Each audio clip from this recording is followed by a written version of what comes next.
Keyingi mavzumiz o'zgarmas koeffitsiyentli bir jinsli bo'lmagan chiziqli differensial tenglamalar haqida gaplashamiz. Demak, bu bizda 15-mavzu bo'ladi.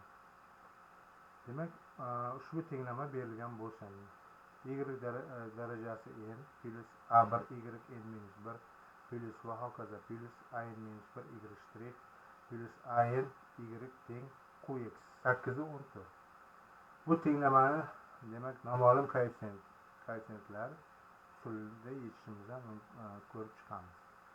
Avvalo 8-14 tenglamani mos bir jinsli qismini yechib olamiz. Demak, y darajasi n plus a1 y n minus 1 plus va hokazo plus a n minus 1 y shtrix plus a n y teng 0.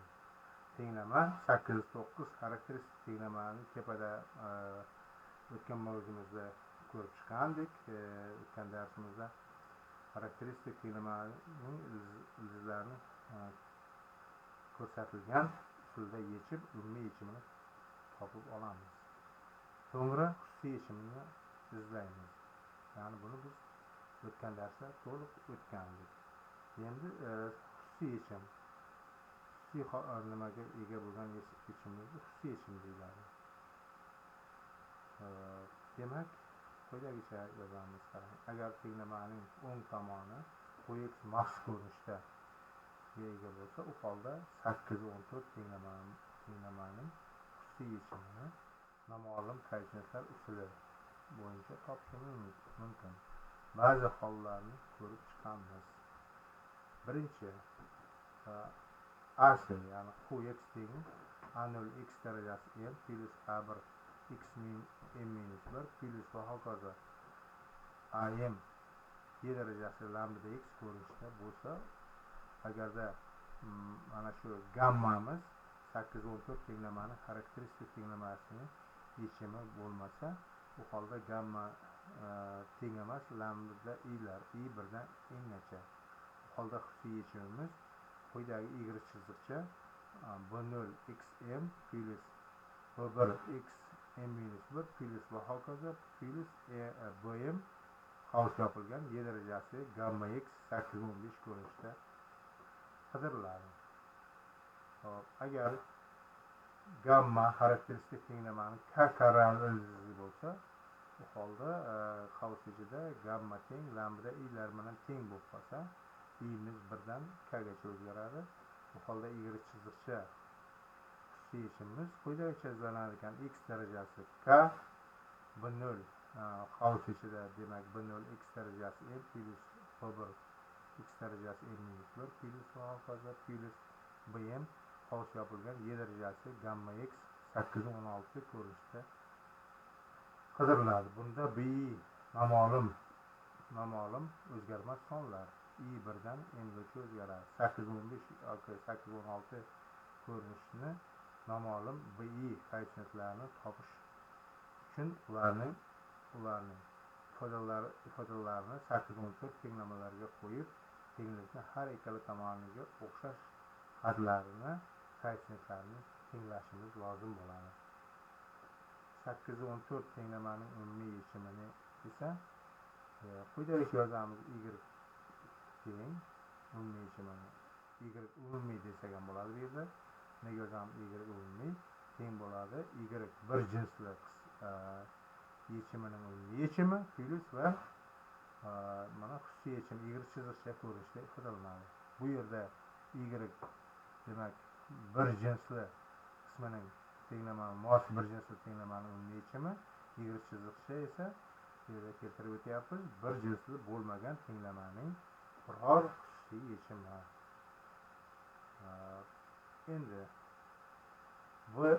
bu holat yerda qx'imiz quyidagicha ko'rinishda bo'lsin: y darajasi ax pmx cosinus bx plus plx sinus bx qavs yopilgan ko'rinishda bo'lsa, xususiy yechimimiz quyidagi ko'rinishda bo'lsin. Mana y chiziqcha xk y darajasi ax qavs yopilgan ps chiziqcha x cosinus bx plus r s chiziqcha x sinus bx 8-17 ko'rinishda qidiriladi. Bunda S maksimum ml'larning maksimumu ps chiziqcha x va ps chiziqcha x noma'lum koeffitsiyentli esilishi tartibli ko'pxatlar bo'ladi bu yerda. Bunda agar a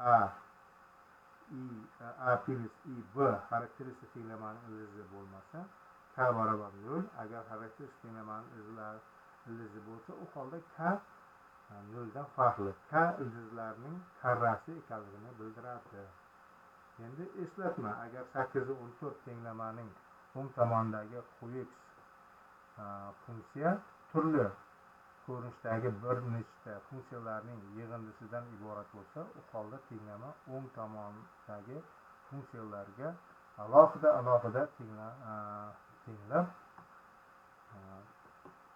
tenglab olinadi va har biri yechiladi. Mana shu umumiy ko'rinishdagi xususiy yechim har bir tenglamaning xususiy yechimlari yig'indisi sifatida olinadi.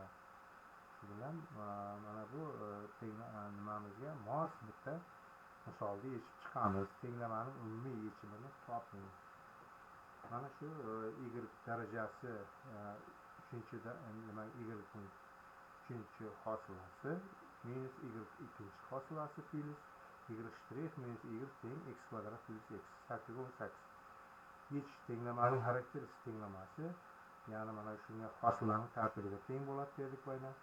Lambda kub minus lambda kvadrat plus lambda minus 1 teng 0. Oldingi darsimizda mana shu hosilaning tartibiga teng bo'ladi dedik. Xarakteristik tenglamasi bo'lib, ildizlari quyidagicha topiladi. Kubik tenglamani yechadigan bo'lsak, lambda 1 2 lambda 2 minus i lambda 3 i sonlarga teng. Berilgan tenglamaniga mos bir jinsli mana bu tenglamaning umumiy yechimini quyidagicha yozamiz ekan. Y bir jinsli tenglamaning umumiy yechimi s1 y darajasi x bo'ladi. Mana bunga demak nima qiladigan, bunga mos keladigani mana yerda 2 bo'lishi kerak. Mana 2 ni yerdagi 2miz yoziladi. Mana bu yerda